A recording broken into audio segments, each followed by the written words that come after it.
tous, merci de nous rejoindre pour cette édition de la mi-journée. Ils ont décidé de s'organiser pour lutter contre la concurrence déloyale. Les taxis parisiens se regroupent désormais en brigades pour chasser les chauffeurs clandestins ou ceux qui accostent illégalement les clients aux abords de l'aéroport de Roissy. Des opérations qui fonctionnent. Enquête signée Jocelyn Debroux et Arnaud Bouchu. Aéroport Roissy-Charles de Gaulle, au nord de Paris.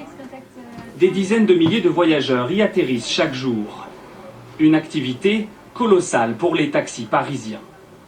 Mais malgré tous ces clients potentiels, leurs files d'attente peuvent grimper jusqu'à 3 heures pour prendre un voyageur, pendant que d'autres véhicules, parfois clandestins, prennent des clients très rapidement. Face à cette concurrence qu'ils jugent déloyale, les taxis parisiens s'organisent. On sécurise et on informe les voyageurs du danger du racolage. Ce matin-là, c'est une opération gilet jaune, anti-racolage. Ils nous volent notre travail sur Roissy parce que nous, on a une réglementation, on doit faire la queue en base arrière, donc on part ligne par ligne, on va dans les terminaux.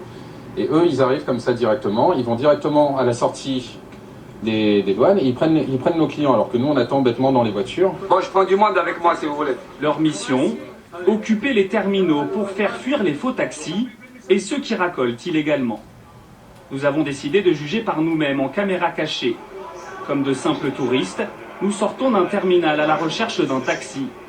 30 secondes plus tard, nous sommes abordés par un homme qui nous propose ses services. Taxi? Si. Ok. Il nous présente une carte où figure bien en évidence un logo du ministère du Tourisme. Mais tout est faux. L'homme n'est ni un taxi ni un VTC. Direction le parking public. Au milieu des voitures de Monsieur Tout-le-Monde, son véhicule ne présente aucun signe de taxi professionnel. Alors pour nous rassurer, il nous présente une pochette remplie, là encore, de documents falsifiés. License, numéro, ok, ministre, chargé, transport, ok, direction, French documentary. officiel, Paris, Son prix, 70 €. Une somme correcte pour ce type de course, mais l'homme veut être payé uniquement en liquide. Nous continuons notre chemin. Quelques minutes plus tard, un homme au costume nous aborde discrètement. L'homme nous propose de le suivre. C'est un VTC, un véhicule de tourisme avec chauffeur, qui nous aborde en toute illégalité. Car les VTC ne peuvent venir à Roissy que s'ils sont réservés à l'avance par le client. Ce chauffeur nous propose donc de faire une fausse réservation pour contourner la loi. Vous voyez, tout est déjà là et je fais ça. Votre bonne commande est là. Le bonne commande du passager vient et puis ça reste là. Donc là, on fait croire qu'on vous a réservé. Exactement. Ce sont ces fraudeurs que les taxis officiels veulent chasser des terminaux. Dans leur voiture, les gilets jaunes sont en repérage. Les trois là, ils sont en attente, ils attendent que les vols arrivent en fait pour racoler. Vous voyez, les trois là, ça c'est des racoleurs. Qu'est-ce qu'ils font exactement? En fait, ils ont sûrement un rabatteur à l'intérieur qui va leur amener les clients ici. Oui, c'est un racoleur aussi. Il a une petite pancarte. Une fois les faux taxis ciblés, l'opération Gilet jaune peut commencer.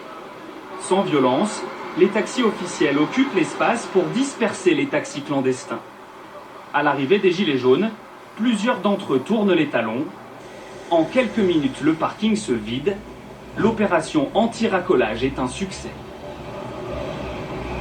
Quand il y a l'opération taxi officielle qui arrive dans les terminaux pour empêcher les racoleurs de charger, notre temps d'attente des taxis qui attendent légalement est divisé par 2. Tout simplement, quand il y a des grosses opérations de contrôle de la police, c'est pareil, notre temps d'attente est divisé par 2.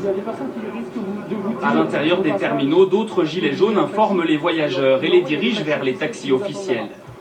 Depuis plusieurs semaines, ils organisent 1 à 2 opérations de ce type chaque mois. Mais ils demandent surtout davantage de présence policière pour travailler à Roissy plus sereinement.